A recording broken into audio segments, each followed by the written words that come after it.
इंसान भलाई की दुआएं करता करता तो थकता नहीं, और अगर उसको तकलीफ पहुंच जाती है तो नाउम्मीद हो जाता है, आस तोड़ बैठता है।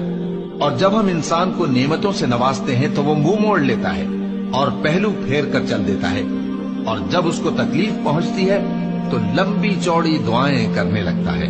कहो कि भला देखो तो, अगर ये कुरान अल्लाह की तरफ से हो फिर भी तुम इससे इनकार करो, तो उससे बढ़कर कौन गुमराह है जो हक की मुखालिफत में दूर निकल गया हो।